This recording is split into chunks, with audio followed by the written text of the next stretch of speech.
The person that have a strong awareness and a strong sense, but you didn't listen to people, then you are arrogant. If you are a person, you only listen to people, but you don't make the decision, you are just weak. Being an entrepreneur, you need to be able to do it both. You need to be decisive at the same time you listen to feedback and you take the advice to adjust your judgment. Edwin, founder of DOJO3 and part of EDG, has founded a few Web2 companies and is now entering the world of Web3. Today, we sit down with him to learn more about his journey. Welcome to the Chinsanity show, where we talk about with creators, builders, founders in Web3. And today, we're talking with the one and only Edwin. Dude, what's up, man? How are you? How are things? I'm good. Doing good. Been trading a lot. Going on abstract. Nice. Building our projects, prediction games. So everything is good. By far. Yeah. How's it like building on abstract from behind the scenes? Because I feel like a lot of us, right, as users of abstract, we just play the games, get XP, have fun, degen a little bit, trade. But like, how's it like maybe from the inside, like building on abstract as a builder and stuff like that? I've been doing DOJO3's prediction game, right? Prediction arcade. So for us, it's pretty happy because it's a really good chain for degen. And you see a lot of early stage, like back in the mainnet, when the mainnet launches, a lot of game out there. And until today, there's still a lot of game coming up. And one thing that we're happy with that is because we can get some, really degen players from abstract. And the users, they are pretty active and they would like to do it. Either way, they're enjoying the game or either way, they're grinding XP. So basically, it gives you some really solid active users out there. And as a builder, we also happy with the step that support the tech they have, because it's built easy for consumer crypto. Like everybody can be easily, get there into the ecosystem. They can get into the kind of like an app store, right? They can start, playing the games, not even, do a lot of things. So you initially have your sign with your wallet create, and then you can easily start the game. I think all these basic setup they have, and also the session key, all sort of tag behind, is making it easy for a lot of consumer and for us to build. So I would say along the time, there's definitely a lot of ups and downs, or a lot of obstacles. But still is one of the good chain that you probably see around out there in this year at least. Yeah. Like definitely, I feel like when abstract first launched, man, it was crazy. Like people trying to get in. I know I talked to you maybe last year or so, and you're like, I'm thinking of building a project on abstract.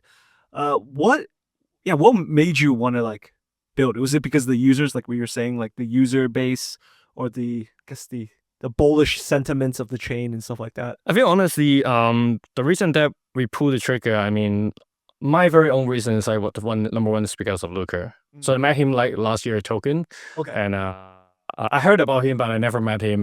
He's kind of one of the idol to me. And then when I talk to him, I really feel that the ambition behind him and the way that he see through things is really clear. And the vision and the things that he want to do, you can feel it. And then afterwards, I checked out the things that posting from Saiger. I say he's really, really good and really, really professional in the things that he want to do. Back then, not even he start collaborating with Lucas. So I feel like it's a good combination.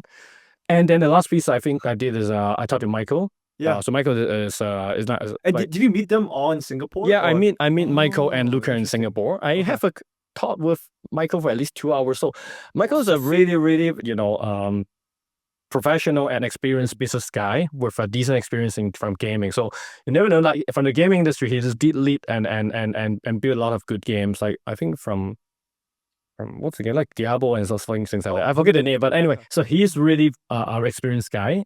And he also quite into crypto in certain sense. So I think it's a good team combination, and they have a good vision. And the word they say, consumer crypto, is really catching my attention, because back then when I want to build DOJO3, one thing that in my mind is I want to build something fun for people who come into crypto. They can start playing games, learning about crypto, or maybe making speculation and earn some money. So I think that's make it easy, and abstract make it even more easy. So I decided, it's a good move to build there. And so that is how I decide the things. Yeah. Deciding on abstract and stuff like that. Like all the way, I guess you met, when was abstract, when did Pudgy acquire abstract? Was it last summer or? I think, last year, sometime around, back then it's not named abstract, it's named I forget the name, but like early last year, something like that. It was a chain before. Yeah, it Pudgy was bought. like developing the concept of abstract back then from Tiger and the team, and then I think Luca make a kind of like a uh strategic move to get them on board to and make it abstract, something like that. But I think that is a brilliant move because back then, everybody wants to build a chain, especially when you see all these memes, all this IP doing successful. Why don't we have our own ecosystem? So that's why you see now we have a lot of PUBG games coming up. Some of them are like in-house, support by Looker. As we hear that from Ineligu, like those games are really brilliant, and I know there are still more coming up. And I think it's a good move because I think some people curious like if Pudgy is such a successful IP, why not they have a lot building more games, more IP around the chain that they're incubating or they're building, right? And now they're moving in that way. I think it makes sense. They kind of like maybe like Lucas said, like 5-10 years later, you will see like the internet Mickey Mouse, like it's no longer Mickey, like it's become Pucky, become Pengu, right? Yeah. It's interesting because when I think Luca might have mentioned this before purchasing Abstract, but when they purchased Abstract, I was like, okay, this is going to be interesting. Like what they're going to do. They have their own chain now, to where it's now and stuff. So yeah, definitely, it's interesting to see the evolution of that. Yes, right? true. And so also like we mentioned your project, right, about DOJO3, right? And you guys, how long you guys been on Abstract now? I think we initially we should be launching on the day one, which they launched I think around Chinese New Year's time and Yes. Oh yes. say in by the end of February this year, something like that. But because our dev, like most of them are from China, we never make it on time, so we end up launching in April. So we're just quite fall behind to us. But whatever happened is this happened. So we launched in April, but we essentially the first batch of project that are on board on Abstract. Yeah. And what, I guess for some people, what is DOJO3? Like what kind of game is it? I know I played it, we've streamed it together before, but maybe for someone who doesn't know, what is DOJO3? So DOJO3 is a casual prediction arcade. So make it easy. It's like come to DOJO3 and you play games which you predict which token goes up the most. Right.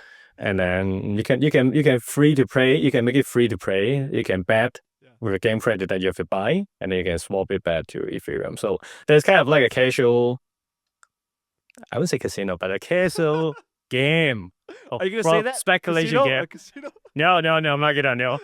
The So online it's casino, but honestly, like it's interesting because like if you're new to crypto, but there's a lot of dog, puppy, cats, you would find it interesting because when you're into the game, you see like why these dogs are moving up and down. Yeah. Same things happen when you go into the exchange, right? You see a lot of token going up and a lot of icon that you don't know what they. But we make it fun into a game like a racing style, like a swimming style. You see all this icon moving around, but they just make it like 10 seconds time. So imagine if you come into the game today now. We're going to give you some chips to play. If you win, you win more game credit. You can withdraw bets, into the real cryptocurrencies that you want. So it's kind of like we want to make the fun experience for people to make a token speculation. And if you're new to that, it's also good to you because you're not really doing an investment. You're just playing a game. So I think right now that's how people think about us, especially when we launch our PVG version like 2 weeks ago. That was a splash, right? Yeah, Splash. DOJO Splash. It's against the Splash. house with 100x, multiplier. That one, I just told you right now, I have a friend test me this morning because I told him to play, I think 2 days ago. And this morning he told me like, the first thing I did today is I try your game. And the first round he did is like he win 4 rounds of a game and get 12x, not 100x. But I told him like, not bad. It's the first attempt he tried. And he said, you make me like a DJ now. I say, yeah, you can try more. Yeah, how's it been, the new game mode and stuff like that? Yeah, I think the new game mode is it's been doing pretty well. It's like I checked out the first week's metrics. Yeah. It's like I think it's more than 4 times of the previous weekly result we have. Really? So the users, the betting volume and the amount of people who top up to buy the game credit. And everything just at least 4x. So it's pretty promising. And I hope to see it maintain this week or even more. But at least one thing I can tell is like people like it more because previously we are a game more in PvP mode. So our first game launch is actually Dojo Dash. So Dojo Dash is like everybody, you place your bet in the same pool within a 1 minute window. So if you win, you take the proceed, you share it with other winners. If you lose, you're losing to those who win, right? So which means that if you win, you actually don't know how much you can gain because you're splitting with others. So that's a problem. Like, a lot of people like playing Dojo Dash because it gives them a win, but even if you lose, you wouldn't lose too much. So it's good tools for them to gain more XP. You can still win, right? You can still win. Like, not win as much, but win some. Yeah, and then because that mode, we decided to make it like 5 token, 3 of them will win. Yeah. So basically, proportionally, the 3 wins will give you a high chance of maintaining a win rate. So which means people it's good tools for them to get XP, right? But the problem is like for those real degen, they don't like it because they don't earn a lot. So we make the Dojo Splash, which is the PvE mode with 100x multiplier against the house. So that one makes sense for people who are really looking for excitement. And I think one of the streamer did like a week or something ago. Oh, he did it? Yeah, okay. I told him to do that. Who was it? I think Lazy something. Okay, I think I maybe recognize the PFP. And then he played all the creeping that he did is losing, but that video is like over 50 people talking about how he lose, why you pick that token. I think it's really amazing because that is the things I want to see. Yeah. And I saw like there are another creeping from a very pretty Chinese girls. Okay. She did like she say there's a quote that she said is like she been fucked by the capitalism. Something like that. And that was also fun, I saw a lot of conversation going around in some of the prayer groups, like TG groups, and then they say like, every time they see like, I'm going close to 100x, like they will post and ask like other fellow, like, which one should I pick? Like 2 out of 1 token. And then one time I talked to the prayer, like, pick this one. And say, no, I gotta take the other one. And they end up losing. I said, I told you, bro. So I think these are so fun to see all these moments happening. Yeah. Especially one thing I like about Abstract, right? The streamability of things, right? Like having games that you're able to stream and stuff like that. Like DOJO3 is a very casual game. And I mean, we streamed it. It was fun. We streamed it and that predicting the price, right? And I know you told me, right, the alpha is, for meme, usually you might want to pick meme coins because the price action's it fluctuates compared to like Ethereum or Bitcoin and stuff like that. And also, I'm sure people are wondering, Edwin, like, what's the alpha on the XP? Like, how can people get XP playing DOJO3? I don't know if you can share as much. I think right now that's one interesting point is like people been seeing like the XP they're leaning towards more on the on-chain assets, right? I think that's kind of like true we see, but still playing games is one of the good tactics that people maintain.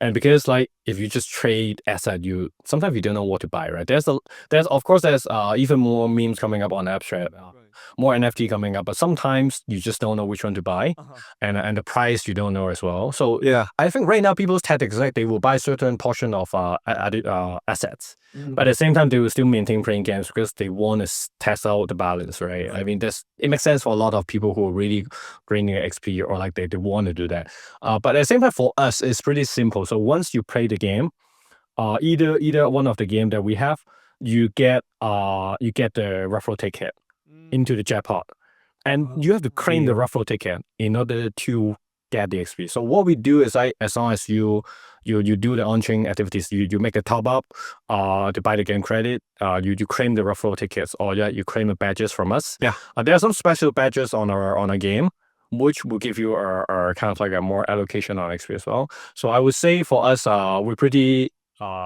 straightforward. Like as long as you play the game, you claim the raffle ticket, you make your top up, you get the badges, you will get XP from the Abstract. I mean, of course that's not what we decide, but at least that's what people been experiencing so far. Yeah, because I feel like XP is an abstract, no pun intended, kind of thing. We don't advertise it, all right? For Finn, for Mason, everybody here that we are not advertising that, but just people will think about it. Yeah, sorry, I don't want to get you in trouble or anything like that. But also, okay, yeah.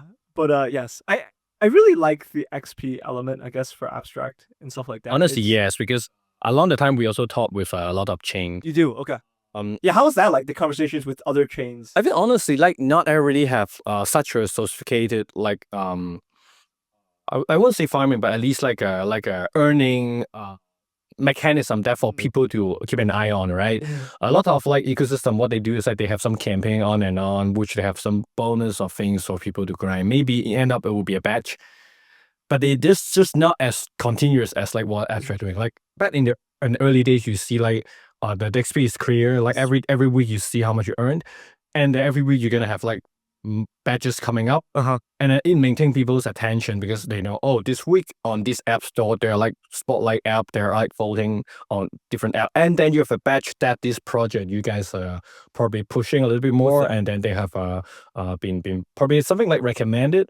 So back in the early days, I think everybody will look and keep an eye on that because they know those are really things that they shouldn't miss, right? Right now, I think they slow down a bit, which is pretty sad. I think a lot of people been asking me or asking the team, or we're still looking forward to have that coming back, but at least back into the early days, they've been doing very, very well. So when you look into all the statistics, like, I think with the early, like 2-3 months time is really hyping, everything is good. I think was good, yeah. And it's kind of like slow down right now. I think they have a lot of strategy revision behind at this stage. Yeah. I feel like it's hard to maintain the hype for so long, especially in Web3, because I feel like the attention span is like a squirrel. Like everyone's always chasing the next, shining toy, right? Like, yes. I feel like this year, early on, there's two metas. I feel like we're really dominating CT Web3, right? It's like Abstract and then InfoFi, right? InfoFi. I just hosted a space last night talking about InfoFi and all that. And yeah, it's interesting, the different metas. But I don't know about you. I mean, love to hear your perspective, but I feel like when it comes to like Web3 projects, it's the ones that can outlive the hype and still survive in that, right? That you see that, like a Pudgy Penguins, for example, right? And hopefully what you guys are doing in DOJO3, right? Like it's not just the hype, it's it lasts longer with users and stuff. So yeah, it's interesting. Yeah, but I see honestly like because I'm a founder turning from Web 2 to Web 3. So you see my X profile, I'm a Web 2 degen. For no doubt because I've been doing startup for quite a few years.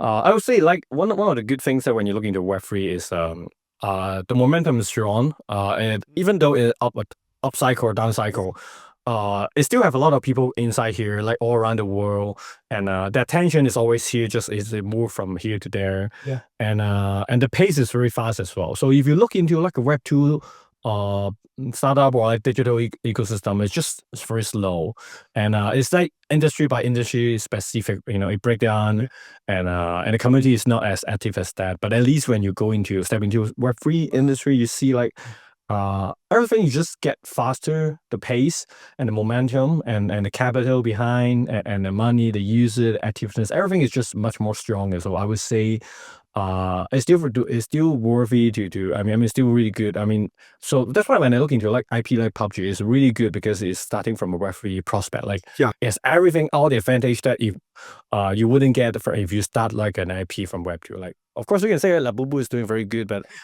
PUBG is doing good as well. If you look into the city, like, dude, Labubu is crazy here. Yeah. Right now we're in Asia, and I was just in a coffee shop, like literally right next door, and it's like full of Labubu. Yeah, full of Labubu. I'm like, we're turning into PUBG here. Yeah, we're turning to PUBG, but yeah, that's crazy. I mean, you mentioned about kind of your background before building DOJO3. Like, yeah, I was curious, like, what were you doing before building in Web3? I know we've talked in private, off camera about it, but like, yeah, I was curious, like, what were you doing? Yeah, what were you doing before building DOJO3? Were you were in crypto? You said you built Web2 and stuff like that. Yeah, crypto I've been trading for some time, of course.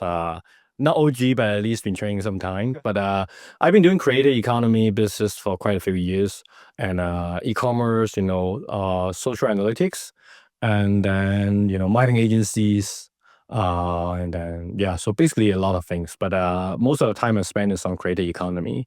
So I've been very familiar with the things like all the digital content, digital subscription, fancy economy.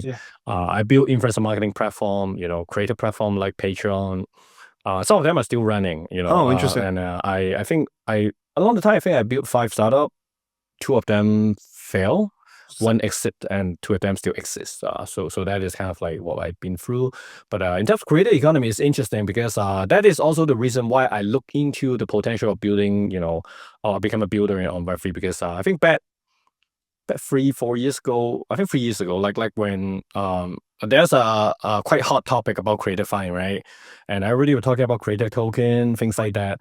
That amazed me a lot because that time is also the era like where NFT comes out a lot, and people been saying like NFT can become kind of like a membership pass, all the new protocol, new mechanics where it can help creator earn more. I think that is kind of all interesting ideas comes to me and open my mind. And at that time, I already designed to be here, but I just told me a while before I set up all the business and come up into the space. And of course, I probably should start doing creator economy, platforms up on the Web3 side of things. I feel like it's inevitable. Knowing your background, I will going like, back. yeah. I will be going back soon, but for now, I choose DOJO3 is kind of like because when I first start building, I realized especially like when you go into a new spaces, like a lot of people maybe like me, you have a lot of things you still don't know, not to mention if you're like a consumer. So if I tell myself like because I've been doing B2B platforms and things for a long time, I want to do something on consumer side first as the beginning. I think the easiest way will be making a casual game. And this inspiration from last year is when I first start is brainstorming. It's like Telegram games all around out there. And have you built games before DOJO3 or? Honestly, no. Oh, really? Okay. So this is my first game and my first consumer product. So interesting. It's lucky that by far it's been doing good. So I guess I'm not too bad in luck. Because like if you go starting something new, usually you have a high chance of fail. But at least so far it's been doing well.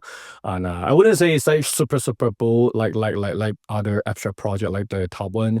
But at least it maintaining its repetition. We have a solid DAU. Sometimes go up around 3,000 users. Sometimes like go up at least we have 1,000. So growing right now is probably like 2,000 something DAU. So it's pretty good. Yeah, that's pretty good. Yeah. Yeah, and last week is so crazy because last week we have the game launch. We have a lot of campaigns. We have a jackpot. I think last week the jackpot is over almost $4,000. Like, so everybody go crazy playing the games. And but anyway, I think DOJO3 has been doing good. Everybody has been doing kind to me. And as a game that I first started building, I feel happy. And and it's a good moving entrance because I think token speculation game in a casual way gamified it is something that can make me easy to familiar. At the same time, I can bring in more new blood to the space as well. And I think that's essential to me because what I've been doing is create an economy. Inevitably, if I do a business that can help on bringing more people to crypto, I think that will be helpful to me to do the future business as well. Yeah. I think also, Edwin, you mentioned something that I feel like a lot of people, especially, again, I was on a space last night talking about being a creator, being a builder, a founder, right? You mentioned how like you worked you started few companies, right? Few startups, and some succeeded, some failed. Like, what drive? I guess the question is like, what I'm trying to ask is like, how do you overcome like failure in the sense of like keep going, right? Because is it just the stubbornness, I feel like definitely. I feel a lot of builders, founders, not just outside of Web3, Web2, they're pretty stubborn, saying, hey, I have an idea, we're going to do it. It doesn't work. Okay, we'll pivot, right? But I feel like a lot of people, whether you're a creator, whether you're a founder or builder, sometimes get to a rut where it's like, man, I'm done. I give up. Like I guess what motivates you from the failure, like to keep on going? I think one of the things, stubborn is definitely one of them.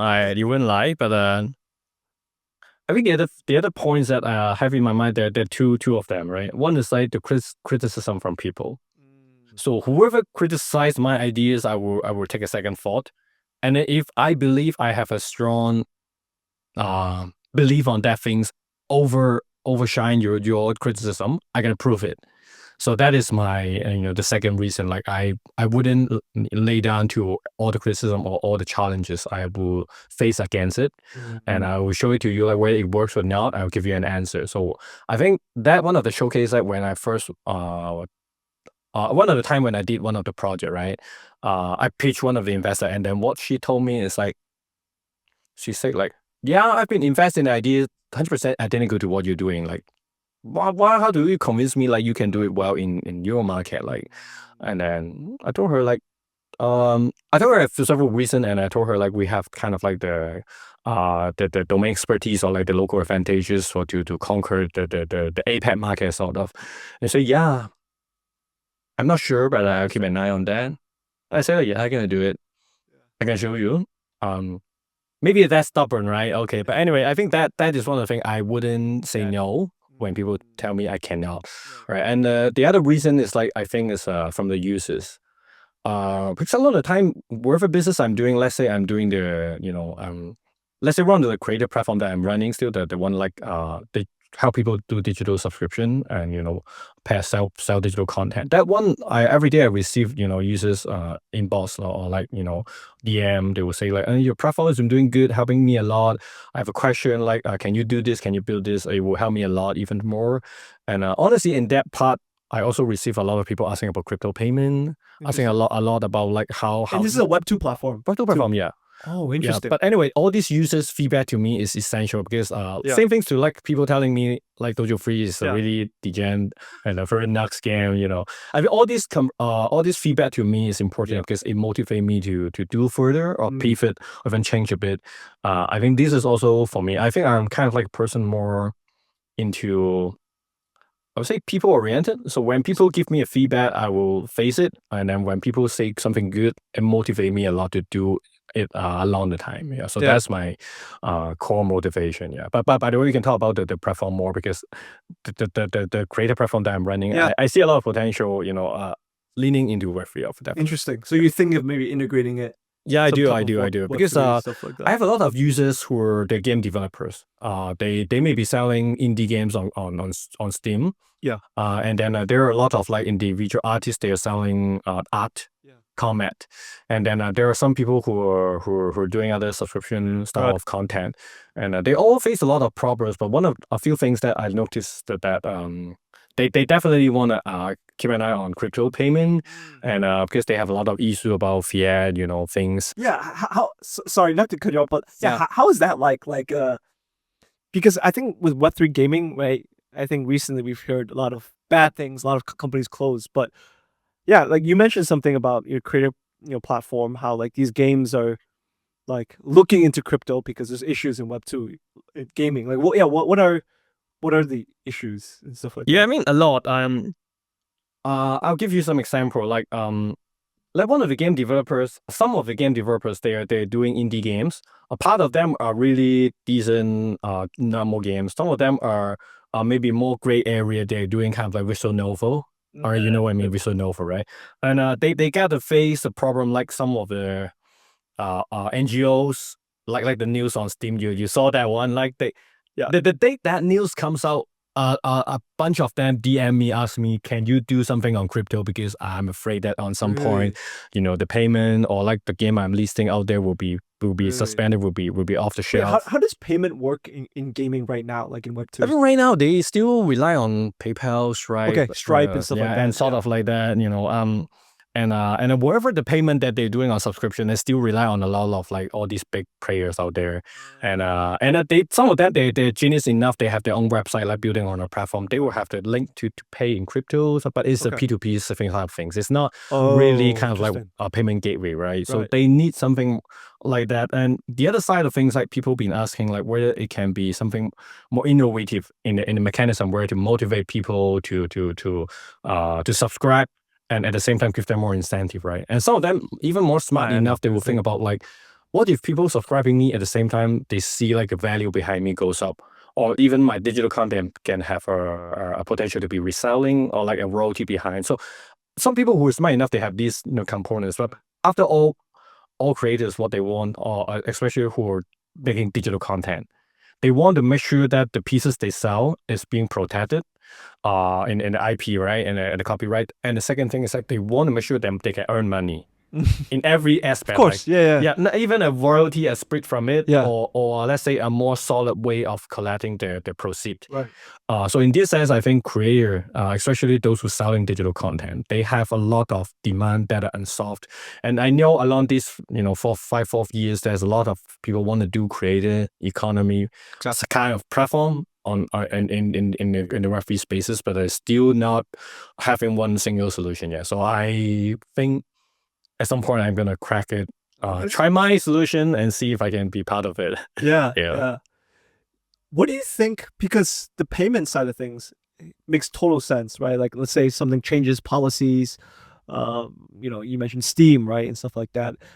How crypto solves that, right? Crypto payments and stuff like that. But why do you think gaming, I wouldn't say failed, but yeah, I would say like not total failure, but has not done well. Like we've seen, it's like over 50 gaming projects that had all the hype back in the day. Web3, right? It has not, have closed. Like, what do you think that's the case? I think honestly, it used to be a very hype like back then. And you see all the a lot of Asia, region of countries that we have a lot of gamers out there. It's go crazy. Infinity, like, Axie Infinity, like back that's the age with sandbox, like it's really really hyping, right? The price goes crazy. I think referee gaming still. I'm probably not the most experienced guy to say that, but at least from what I see so far, is a lot of the game itself. Back in the old day, it kind of like you cannot find a reason to keep playing. Not every game, like a lot of the early stage games, they are kind of like a bit lack of content, right, inside, and there's not much game mechanics behind. And a nice hype video. Yeah, doing the pre-TG. Yeah, you have the hype video. Everything is good, but it end up when it roll out, it's kind of like different, and the game is empty. And the only things you can do is like you green the game, the gears, the NFT behind, the land behind, and then you earn it from what you've been playing behind.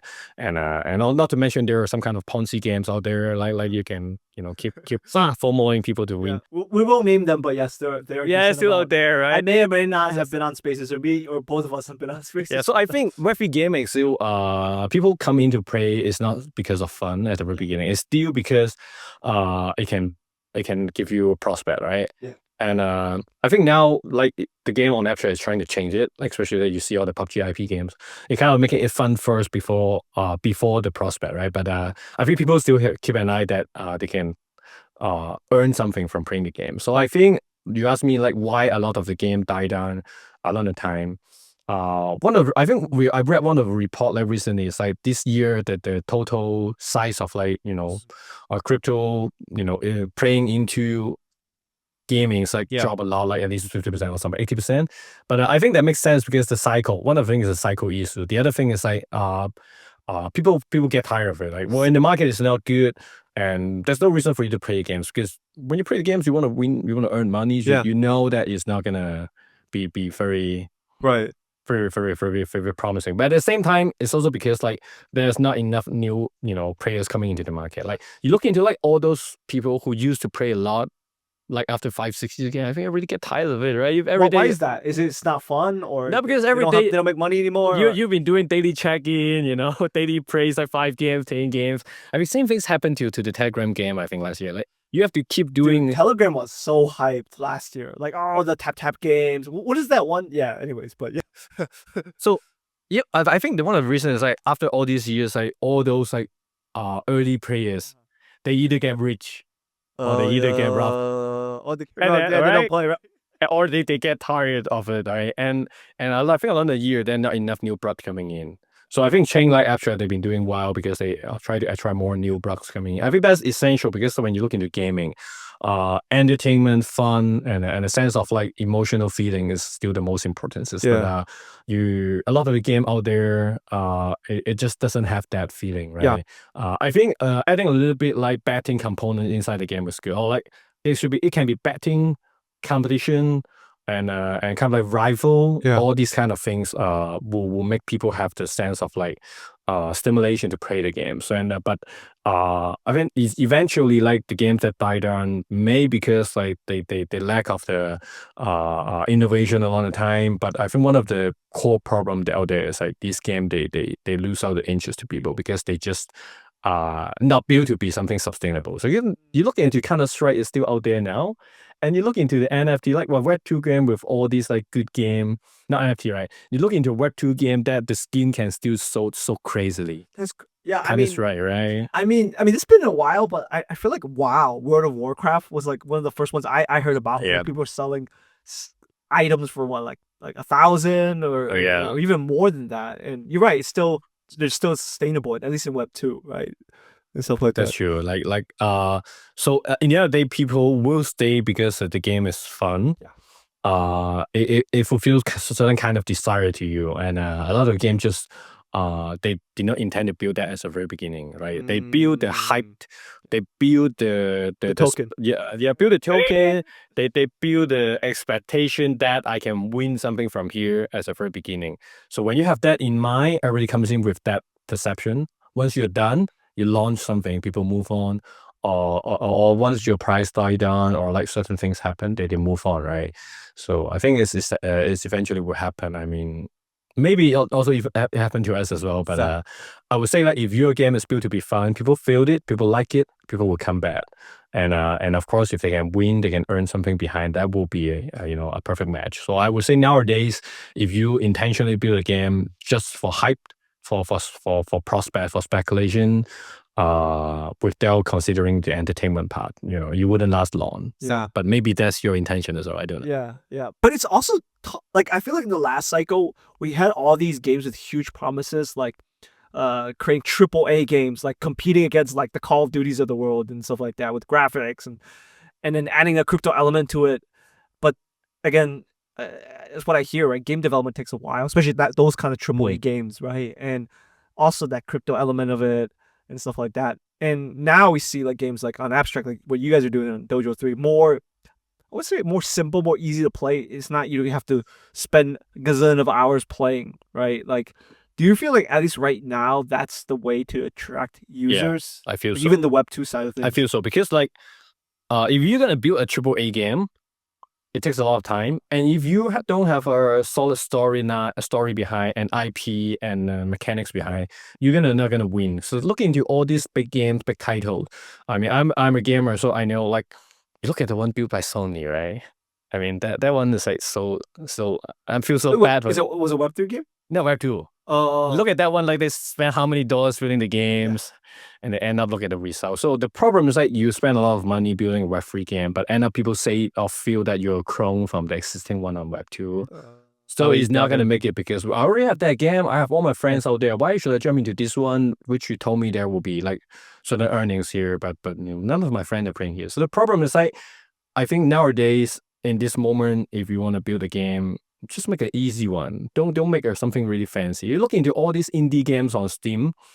A lot of them are like built by a studio, like a few people, right? Yeah. And they can be a cute, animated, PvP games. Even one of the like games like Party Animal or something, that one go crazy as well. And you can look into that. It's not a AAA game, but it definitely catch a lot of attention. Very hardcore people who like the IP, like the cute animals. I think these are the good moves. Same thing goes to like PUBG Party, PUBG Class that are doing. All these are good moves. Like I think this kind of game, of course, it takes resources. But if you start building some game that easier but also fun, cute to people, it can attract that attention. And if you go into building like a AAA games, it's just not going to happen. But for me, the path I choose like on DOJO3, I just want to build a game that you spend a few minutes per day. So you come in, you play a few games, you test your luck, you test your hand. If you're good, you win something that's good. You have a really good eye on the crypto market today. Then afterwards you go trade. Right. Or after the trade, you come play some games for finishing. That's what I want to do. Interesting. Yeah. And I just want to spend your idle a few minutes time playing the games, making a few betting. Yeah. Like my friend this morning, he said before working, he played the first game, he win. I told him like, okay, you can go work now. Is it mobile compatible? Mobile compatible, yeah. Oh, that's huge. I feel like because I feel like a game like DOJO3 or even like, I mean, obviously the time games and stuff like that, like being mobile compatible, because sometimes people are maybe waiting for the train or they're riding the train and then they just play for a couple minutes. Yeah, correct. I think that is kind of like a good one, because I think a lot of people who still rely on build a game but only on PC is limited. I mean, if you only target those degen users, maybe it makes sense.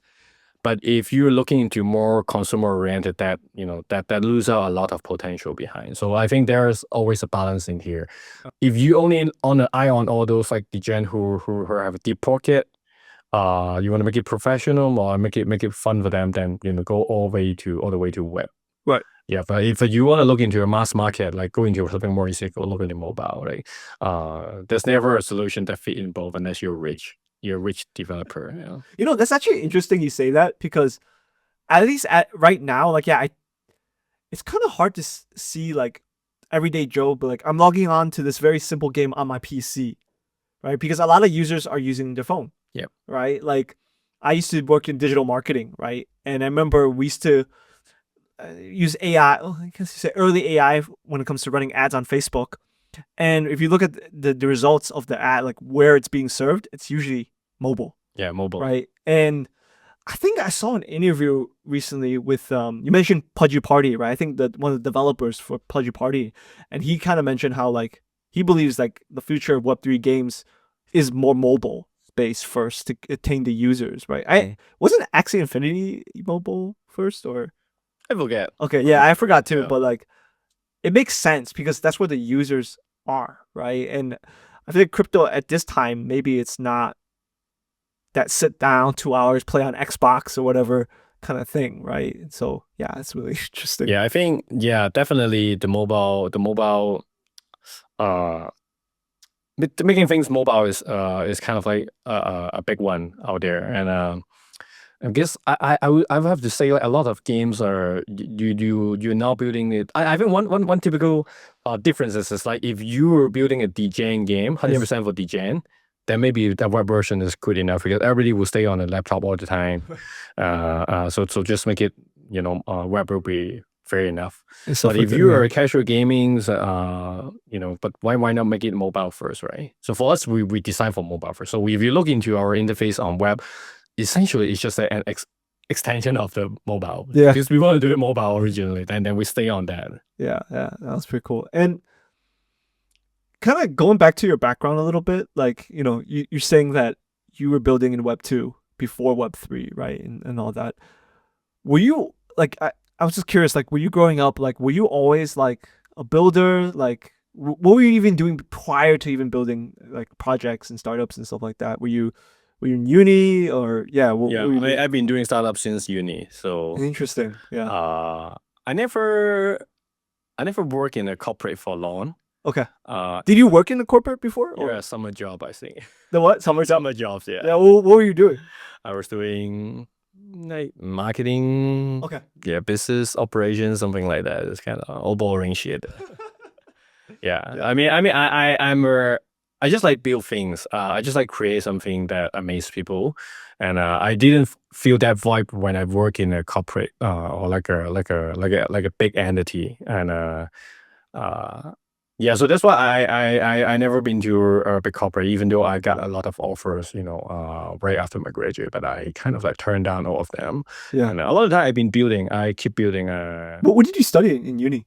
I was doing business and I think computer science. Yeah. Okay. Business and computer science. Okay, CS. Yes, yeah.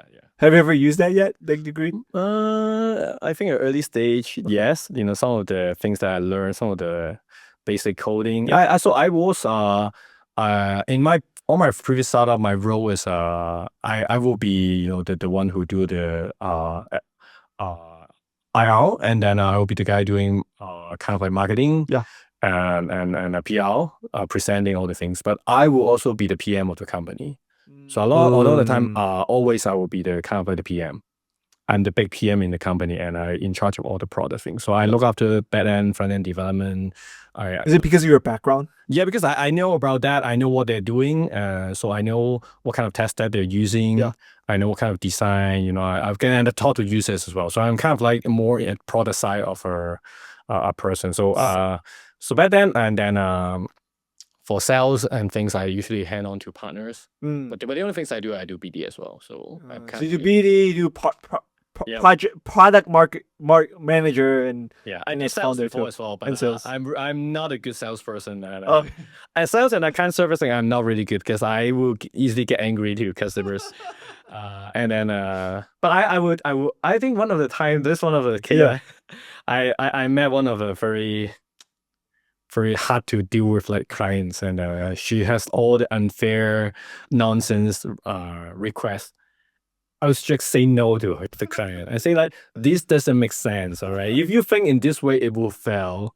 And then I will argue, with the client, and then the client will get angry, and never end up the client will listen to me. So that's why I say, Yeah, I say like I'm not a good accounting and salesperson. because you don't always listen to what the Yeah, client says. I will entertain the client, but in the sense that I feel it is moving in the right way. Yeah, But if they are not or they're doing something stupid, I wouldn't tolerate because I know the result will go bad. right. Yeah. Yeah, so I would say I'm not. Yeah. Well, at least you're self-aware of that, right? Some Yeah. people are not, right? And so And they still believe it's right, right? So that's yeah, the problem. yeah. Or even like some people doing startups, right? They feel like I'm capable of being a founder, right? And maybe in reality they're not. They're more of a number two or number three person, instead of Yes. a number one, right? And that's good, being self-aware. Do you feel like self-awareness is like a huge thing being an entrepreneur? Of course, you have to yeah. be aware, like about the situation or the things, the position you're in, and then you have to make a judgment of your own. I mean, for me, I always ask for advice from my team, and I will make the judgment. All right, so because you first thing you have to have the awareness and sense behind, but at the same time you have to be aware about how people think about the things way before you make the judgment. I think that's very important. So if you are the person that have a strong awareness and a strong sense, but you didn't listen to people, then you're arrogant. Interesting. All right. If you are a person you only listen to people, but you don't make the decision, you are just a person who are weak. Yeah. So being an entrepreneur, you need to be able to do it both. You need to be decisive at the same time you listen to feedback and you take the advice to make your or advice just your judgment. All right. So I think this is the number one importance for entrepreneur. Yeah. And the second you mentioned is like you have to be very kind of like stubborn. Yeah. And you have to be the one who move fast. Mm. So one of the reasons that I kind of like exit my last startup is because I feel like my role out there is no longer moving. All right. The company has been moving fast enough to a position which is getting stable. Yeah. And then I am the person who's supposed to move fast, keep innovating, keep changing things. But it doesn't need me anymore. All right. So it's the time for me to move. It's something same thing to, of course, I'm not into a kind of like a company like 1,000 people at that time. But you can feel like it's same to the case like all my friends told me when their company reached 100 people, 500 people, 1,000 people. Like my friend from Labubu or from other company, they told me like, yeah, when I reached that level, I realized like you are the bottleneck. All right. They told, I mean, that time I still don't understand, but now I do. And they told me like, I should be the person step down or I should be the person who move on. So that's why you see a lot of the time when this company grow, the executive position will change. They will hire somebody because they are no longer driving in the right way. The company needs something different. Yeah, exactly. So I think being an entrepreneur, especially from 0 to 1 stage, you have to be the one who move fast, who move always at the forefront.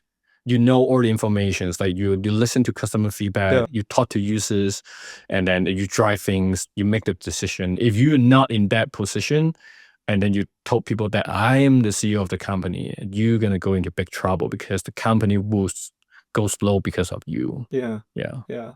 Definitely. It's interesting what you're saying about like, first of all, you gotta listen to feedback, but also move quickly and being decisive. Because I feel like a lot of people are like, oh, what if I make the wrong move? Like, how do you deal with like the risk of making the wrong move? Because sometimes people just freeze and saying like, I'm calculating things in this instead of just going. Like how? Usually what I do is when I hear a new, or I want to do something new, if it's not gonna cost much, I'll just say, I think this is the right move. Fuck it, let's try. Yeah. And then if so you don't care about like the risk after I know I assess the risk. Like I know like if we take this move, it probably just, let's say it's just maybe a few thousand bucks of cost behind. I would say like, okay, this week we're gonna try this, or these 3 days we're gonna try this. Yeah. If it doesn't make it, okay, like fuck it, just kind of as a loss. At least we tried it because you have to move fast, right? Sometime. That's what I was saying is like the pivoting, the moving fast. Yeah, just add it and try, or just enhance it and see how people react, or like ask the users. And but if it is kind of like a big investment or like a big move in mechanics of your product, or a big business model shift, what I do is I will do the math first. I will always be the guy to do all the spreadsheet, do all the forecasts. I'll ask AI to plot all the hypotheses for me, plot the calculation, and then we'll put it into the Excel. I will tune all the metrics by myself. Like within probably like 2 hours, I will iron down with a kind of like a forecast, and then I know the ROI, and then I would talk to the team again, and I tell them like, what do you guys think about that? If we do that, we're gonna have like plan A, plan B, plan C, end up maybe winning this thing. And then after I hear the feedback, I will make the judgment to go or not to do go. and stuff like that. So I will always be the guy kind of maps, because I think you as a founder, I mean, number 4 is that you need to control the metrics. And if you don't know the metrics, you wouldn't be very crazy. So what I do is I will insist calculating all the weekly growth metrics myself, and I review each of the metrics. So I'll ask the data team like, why this metrics being kind of like this, why it dropped. So I always spot mistake. I'm the first one to spot mistake. Like last week, I saw they have the kind of weekly profit and loss. I saw a huge drop, and I asked why. And I realized they make like a mistake of like counting something from the jackpot into the losses. I didn't know that's a marketing cost, right? So I think if you're not controlling everything like this, you don't know what's the business going on. So so I would say don't be an entrepreneur, because don't be an entrepreneur. Yeah, it's so fucking tired. No, but I think one thing that I've kind of realized from all types of people who start things, even from your journey, is like pivoting fast and not being afraid to fail. Like you mentioned, you have a couple startups that failed and some succeeded, right? That exited well, that didn't exit well, and now you're still here, right? And I think that there's a lot of times, people are just afraid to fail, right? And again, I feel like entrepreneurship is not for everyone. I think it's not afraid to fail. That's important. For me, I just feel like just try, right? Just try, and if you don't make the attempt to fail, you never learned. And same things. I think last week we have a mistake of like let's say anyway. So I think firstly we have some mistake like making some wrong calculation. And then what I do is I would tell like, okay, just tell the users we'll give it to you. But that's it. You're gonna do us a favor and give us something in return, because this is a mistake from us. We admit that. Or else if we're gonna take it back, we're gonna give you something in return.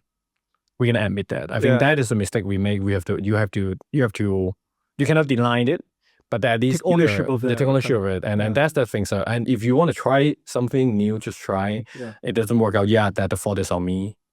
And it doesn't matter. We learn from it. So the same things I told everybody from the team is like, if you make a mistake, you're gonna admit that. If you make it twice, I'm gonna fuck you twice. But you can admit that you wouldn't lie, and you have to spot it at the very beginning. So I think what I hate most is like people, they're afraid to fail when they did that, they didn't realize. But I think if you make a mistake, you realize at the very first spot, you told people that you made the mistake. That is the right move, because people know that you are kind of like well aware of things. But if I saw somebody make a mistake, but they didn't realize for 1, for 2, for 3 times, then they're doomed. They're doomed. It seems like you already have a process from experience of how to navigate. Because I think if you were doing startup for some time, you definitely fail enough times for you to learn, to know about people who are reliable, who are not, who are people who rock you, who are liars. Like you will definitely learn all these things. And I feel like you learn it from experience, right? I feel like school. I don't know about you. I don't think school can teach you stuff like you need to learn by trial by fire, kind of pretty much. I think like let's say from so far, like I jumped into the Web3 space like in a recent year time. I think kind of like also eye open to me, right? And at the same time, I think I also start to look into like what community is like active, like worth my attention, or like what friendship behind is like worth my time to who are the real friends, who are not. I've been spending time to look into it. What is the way of like I make new friends here, because the pace here is too fast, right? So also kind of like catch and trial and error from here. And so I think it's important for you to keep moving, keep trying, and the mistake, just let it be, just learn from it. And also, I think maybe you told me, or maybe I saw somewhere that with starting in Web3, you're part of some like entrepreneur program with EVG. This is. So I'm actually have my role at EVG as a kind of an entrepreneur in resident. Nice. So that's kind of like when I first go in, I actually look after a lot of things. I try to learn a lot, try to oversee a lot of things, helping on different piece of bricks. Right. And And how'd you get connected with EVG and stuff like that? I'm actually a friend of mine, connect to me with the boss, and then and at that time I was kind of like having some ideas in mind. I want to jump into the space. I want to get more familiar, because I think the best way is to get into kind of like a venture to get yourself, to contribute yourself, and at the same time to groom up. Right. And I think that's a perfect moment for me. And along the time, I just have the idea about DOJO3. Yeah. And because I just cannot tolerate myself, sitting there, just working, and then without building something, or like, having an advice or having a comment to people without really actually, getting myself to create something. So I have an idea. I want to create an idea, and then that's DOJO3, and then I get some support from the venture. And then I kind of like, build DOJO3 from there. Yeah. That's pretty cool. Like because for those that probably don't know, right? EVG, they invest in like some of the biggest companies in Web3, right? Like I think Pudgy Penguins, Animoca, Abstract. I didn't even know Abstract. Yeah. Okay. And now, right? DOJO3, right? Yeah. Stuff like that. So I mean, EVG is definitely one of the big names in Asia. Like it's a venture studio. The venture team is very strong. Make a lot of good investment and a lot of good name, like starting with Animoca. Yes. Yeah. And all other recent like Barachain, like. I forgot Barachain too. Yeah. All these they make good investment, and they're brilliant. And then they also have the studio team, like incubations, and they're cooking new ideas. I think the boss, like the Alan out there, he's a really genius guy. Yeah. And genius guy. He never stopped. He's also a very good entrepreneur, and at the same time also a very good investor. So he's kind of like the Elon Musk style of like investor. Because normally an entrepreneur, if you're good at building, you probably wouldn't so good at doing all the finance and investing. If you're an investor, most of the time you're not a good builder. But if you're a guy, two different skills. You're a guy who can combine both of them, man, you can like be successful and you can do a lot of things. And he is definitely one of that. Yeah. Business person with that character. So it's that. So that's why you see, being an entrepreneur is not that easy all the time. Me myself, I'm not a really good at investment still. I'm still learning a lot. So I would say a lot of room for me. But for building, I've been doing a lot, trial and error. So I get the experience behind it. Yeah. Where does it come from, that entrepreneur spirit? Like did you grow up with entrepreneurs, or like were you always like, I don't know, when you're a kid, did you like hustle your way in school selling things and stuff? Yeah. I did, but of course my background is a bit hustle. I'm not from a wealth family. I always think about how to earn money. And I did sell some stuff online, back in the early days. Like high school, college? High school, yeah, selling stuff online. Yeah, what'd you sell? I used to sell, I think, iPhone case. And then I write some script with my friend to get iPhone during my university time. So I think back then iPhone was like, they have price on when they do the initial launch, right? And then we have a program that can keep getting iPhone every day, and then we just go to some of the shop to sell it. And I think each of them, the premium should be for around $300-400 per each. Yeah. And every day we can just earn like $1,000-2,000 per day. Oh, I think, well, first it didn't last long, but at least I always think about new ideas to earn some pocket money for myself. Pay my tuition, or like go have fun. So would you say it's more for survival? Like you needed to make the money, or to survive, to pay your tuition, to do that? I think for me, I'm not that desperate, but I would say I will try myself to earn a little bit more, so that I can get more flexible, and I don't have to ask a lot from my families, right? Like that, yeah. So I'm not the typical like grown up with entrepreneurial spirit or education. I'm not. I basically earn everything myself. I used to be very bad at studies, all the things like English as well. I learned it myself, and even though when I'm studying in university, I am very bad at accounting, or statistics, mathematics, everything. I failed twice at least each of the subject. Failed twice? Yeah. Did you retake the class? Retake, yeah. I do. Twice, each of them. I'm really bad at mathematics, all this figures, statistics. But now that, as I mentioned now, I do the math all myself. Yes, right. Forecast, accounting, projection, or even the probability or the EV set in the Dojo3 games. Everything I did it myself before I put it on to the dev to further calculate. So yeah, I just learned it myself. Wherever I think one of the interesting things I find in my life is like wherever things you find it passion, find your passion behind, you will learn the skill set around it. Yeah. So let's say I don't like accounting, I hate it, I really hate it. But when I know it's doing a business that I find it interesting, I would learn how to do that. Even though I hate using Google Spreadsheet before. A lot of things I still don't know, but I will learn because I will need to get that metrics right, and to get the analytics done. I will do that. Yeah. But now I don't need to do that because I can use AI. Yeah. You can say, oh yeah, shout out to AI. Yeah, because what's interesting about passion, because like even for me, right? There's a saying, right? You quit your 9 to 5 to work 24/7 in Web3 and to make, at least for me, less money, at least for now. But it's the passion part, right? Yeah. Like I was like you, like I was working corporate, and it's just like I feel like you're just stuck, right? You even like working for a company sometimes, even in Web3, like even for me, like recently working for an agency and stuff like that, where you're in a box. You're like, this is who you are, and this is what you're gonna be, and you gotta like haggle your way, deal with politics and stuff like that. Yeah, and something that I don't feel like.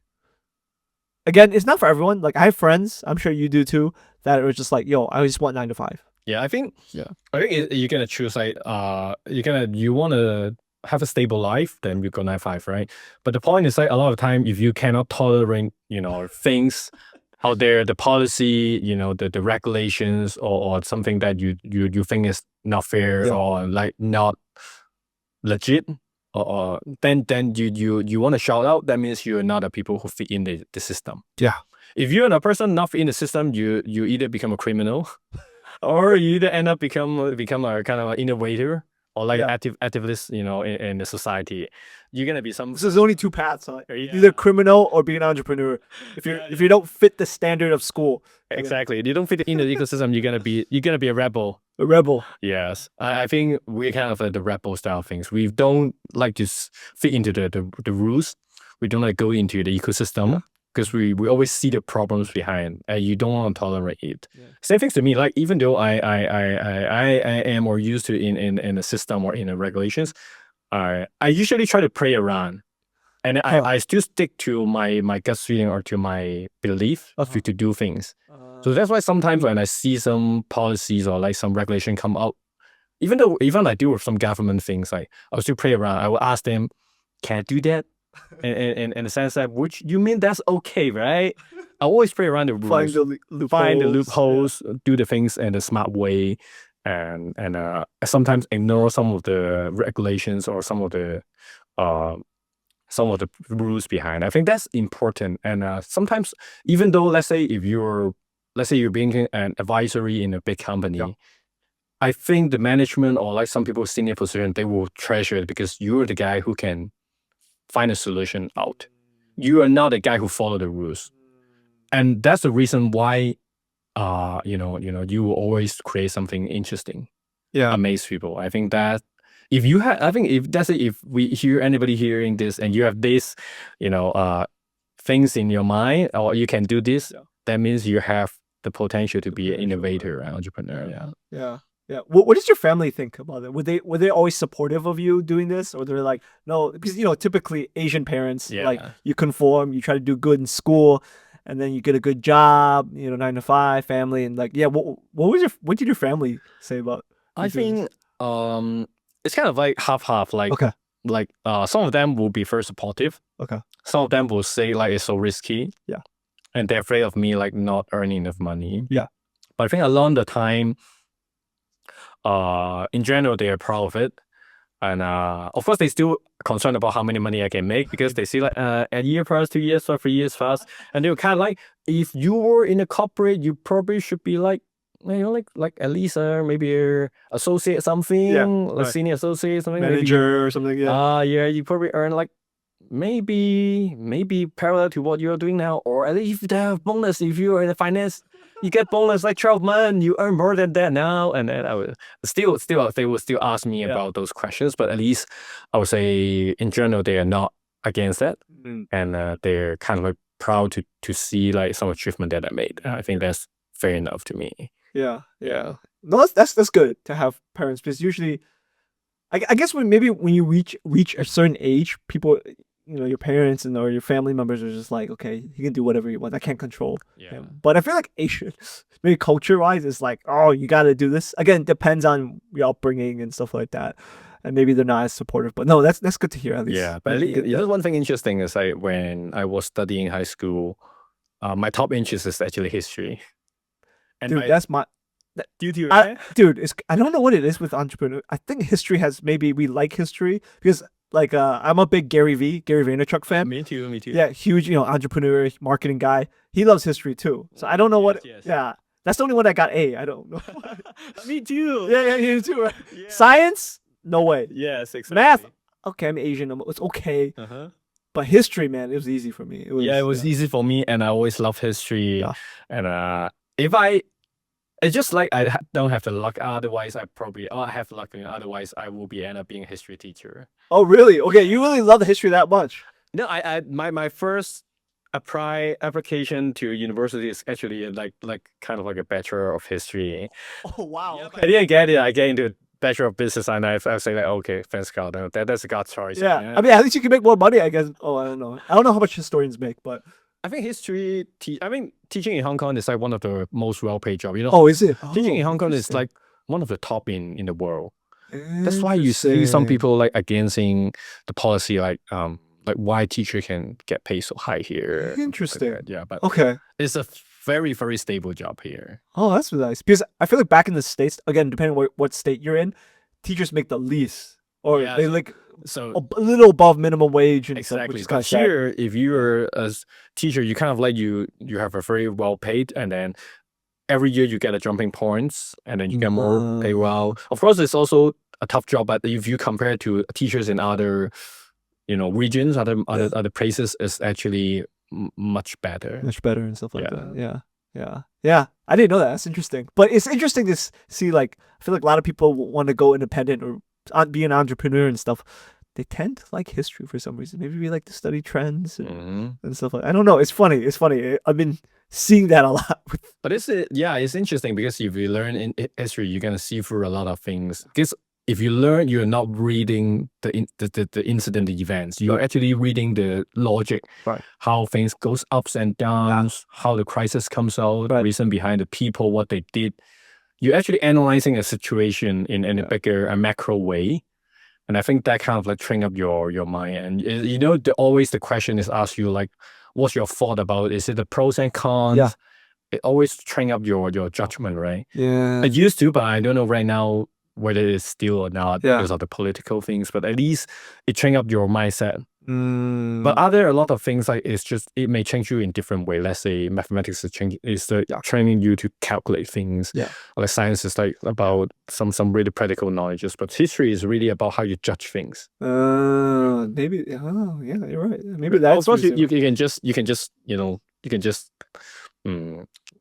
read through and then tell the best answer, the standard answer, but usually for me, I don't. Yeah, me too. Yeah, I have to do it. I write my own point of view. Yeah. So that's why you get A and I get A because you have your own point of view, which outshine the standard answer. Yeah, which is like with fill in the blank and stuff like that. Yeah, that's interesting. But man, like kind of we're closing here. Going back to maybe Web3 and all that, like, as a builder, right, building in Web3, like, maybe we can say specific gaming, like, where do you feel like is the future of Web3 gaming? Like, we mentioned earlier on about, like, AAA, last cycle may not be this cycle. This cycle seems like more casual games, maybe mobile games is the way. Like, where do you see, at least in your opinion, where Web3 gaming is headed? Or or even where Web3 or crypto is headed, in your opinion? I think, judging from what I see now, I would say, if you look in the shorter terms, like maybe in the coming 2 or 3 years' time, I think it will most likely the same to what you see now.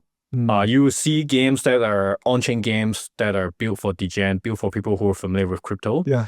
And then it will still remains here. People will play the games like regardless of whether it's a Ponzi, whether it is kind of like a super stupid game or have like a super bad EV kind of like odds games. That will still be there. DJ is gonna be DJ. DJ is gonna be. They're gonna be DJs. Yeah. Every year there will be a new DJ coming in. So this game will remain. Yeah. Oh, and then the second pillar is like the new type of like game that are blurring the line between traditional Web2 big or good games. Yeah. And Web3 game, and the line will just will just be closer. It will closing the gap between these two.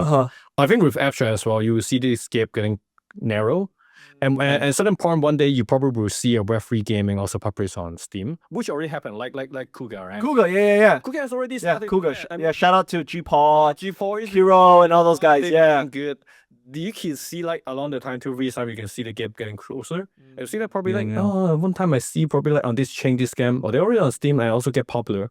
I think this line will lean towards like more closer, and this certain point, like, in the long run, you will see games merging together. Yeah.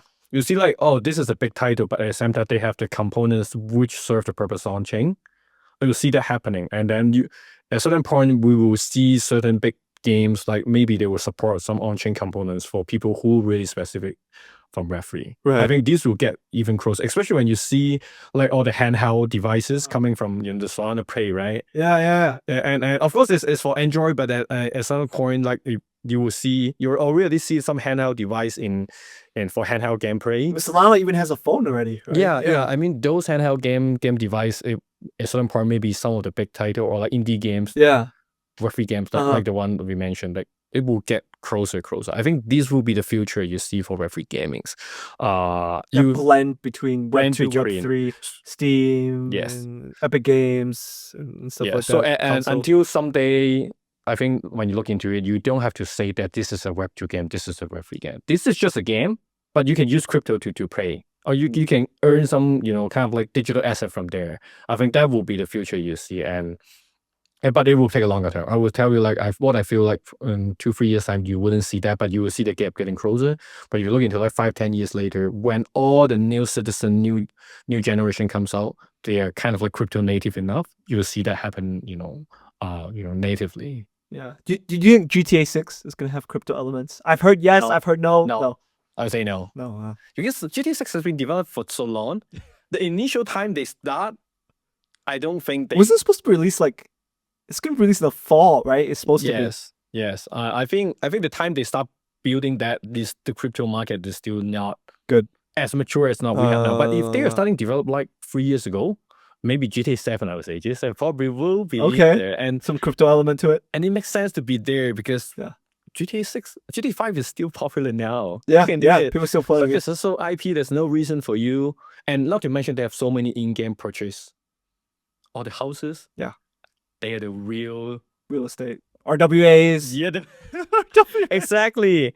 And the GTA Online is still playing. People are still playing. And all these like houses inside there, you imagine it's like all going on chain. That's crazy. And the game currency inside there as well. Yeah, that game currency, the points. So you feel like it's inevitable, kind of that style of game probably. Yeah, will be but the only thing is like, do they need to do that or not? Yeah. Because even they don't do that, they already become one of the most profitable, games. And the hype for GTA 6 is insane. I've never seen this much hype for a game. They said yesterday they have a new trailer, right? Is it? Oh, is it? I don't know. I heard, but I haven't tried. That's crazy. Yeah, that's crazy. What do you feel like? Because your project's on abstract. Obviously, it's more specific gaming, right? But like you mentioned, even why you were in abstract, the consumer chain, right, and all that. Where do you see consumer crypto heading? Like you see recently, right? Like one product, Polymarket. Like Polymarket I've been hearing in mainstream media, mainstream news cycle, people talking about it. I feel like it got popular because of the U.S. election in the fall. How it predicted the U.S. election better than the polls did, right? The so-called polls and stuff like that. Yeah. So where do you feel like consumer crypto products or products that use the blockchain? Where do you see that heading? As we see AI, we see this and that. Actually, that's an interesting angle. Yeah. I think a lot of things are still right now nowadays. You see, it's like a replacement. People are trying to make replacement on Web3. Things that can replace the one happening on Web 2, right? Yeah. But finding the solution to whatever the on-chain can help. Yeah, but I think along the time, in the short term, what we will see is like more Web 2.5 solutions coming out, which in between, let's say some of the platform with the support from crypto, they will be making the business or making the flow more easier. All right, well, with the flow of like getting things on chain and make it more reliable, with more credibility. I think Web 2.5 things will still goes up along the time in a short period of time. And if you talk about AI, that one of the things that it will definitely do is like, what about the agent that are on chain can have you do something even more reliable. So with right now, the AI agent that are on Web 2 or your AI assistant on your phone is actually centralized. Yeah. But isn't ChatGPT considered centralized too? Or it's debatable. It's certain but debatable, yeah. Yeah, okay. But you see, like, I think a lot of the time when you have to touch on something even more sensitive, then I think even with kind of like an on-chain, like a decentralized AI agent, these kind of things will come along the way to make it even more reliable, powerful. At the same time, it can also touch the assets that are on chain, right? So I would say, like, in a short period of time, we will see like it's more Web 2.5 solution coming out, and I think it's reliable. Is kind of like more practical to say things like that when we look into it. Because if you look into this, I tell you, like, can you say it later? Everybody can say that, but for me to say that, there's no credibility. Like, oh yeah, and especially for, I feel like no one, even how credible you are in Web3, like no one can predict what's gonna happen, right? Like this year, who would have thought InfoFi, Kaito would take over kind of pretty much CT. But honestly, I would say, like, if you ask me more, into how the market will goes, I would say it will still be like what you see here in the previous cycles. Like, narrative will keep changing, and it will be coming from A to B, then C, and then coming back to A. The loop will still be there, and then but you will gradually seeing more new and younger people coming in, which their actions, the interest will change the landscape. Because I see, even though some of my friends out there, they're just like 23, 22 years old, they've been trading NFTs since their high school time. These people, they're really degen, and their prospect looking into digital asset is totally different. They can spend their whole money on crypto, they can buy digital asset, and then they cash out on Fortnite generation. Yeah, and exactly, and they don't mind. They don't care about physical asset. Some of them not even bother to buy a luxury, item. They don't buy houses. They don't have they don't care about those saving LV in bags. banks. They don't care. And the next generation of them is another era. So you will see, like, the way they see things is totally different. So right now what we see is like still a lot of like Web 2.5 solution coming out. But when the times go further and further, I think the society, what we see is like people will tend leaning towards more something intangible. And all the digital stuff will go even more crazy. And I would see the traditional business and physical products and brands, they will face in a big trouble a lot of the time. I think this is something more, not exactly Web3, but what happening to the entire world. Right. Yes. I mean, AI is disrupting everything. Yes. Like all those old companies and stuff like that, it's just disrupting everything. And now the blockchain, I mean, I feel like the last cycle, every company and their moms were like, oh, we're gonna do an NFT project. Oh, a token, maybe not, because there's liabilities, and public traded companies I don't think can do that. I don't know about that, but it's interesting to see the future. Like you mentioned about like how the younger generation, right? Like even on CT, like I'm surprised they're literally kids, like teenagers on crypto Twitter, tweeting, commenting on me. And it's funny because I made my account in 2009, and literally some people were born in 2009. Yeah, you told me that one. I remember that.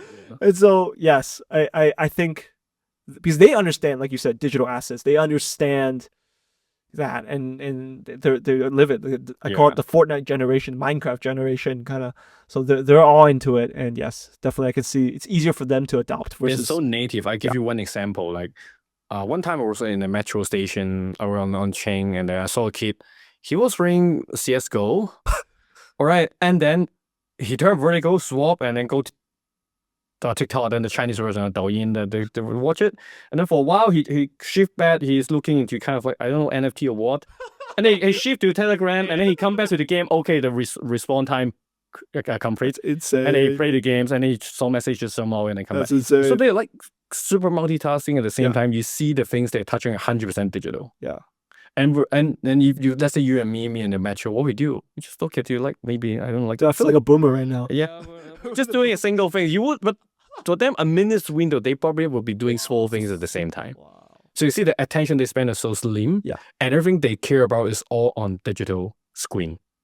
So that I think that kid is just around 16 years old. He's still wearing school uniform. Yeah. Wow. Yeah. Yeah. I mean, maybe there's another discussion for another day about like the metaverse, right? Going into that.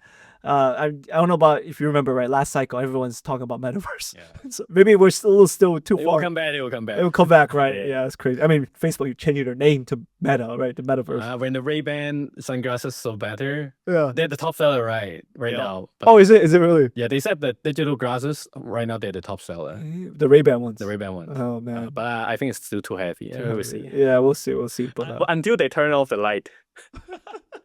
yeah, If they turn off the light, it will go viral. go viral, right? That's good. That is another interesting topic for another day. But yeah, but man. So, Edwin, what's next? What's next for you? What's next for DOJO3 and stuff like that? For DOJO3, there's a lot of potential. Yeah. Now we have two games, the PvP1 and the PvE1. Yeah. And then I think DOJO3 original reset is kind of like make it fun for people who want to do prediction on the token. So we have different roadmap in our plan at the moment. There are still games we want to do.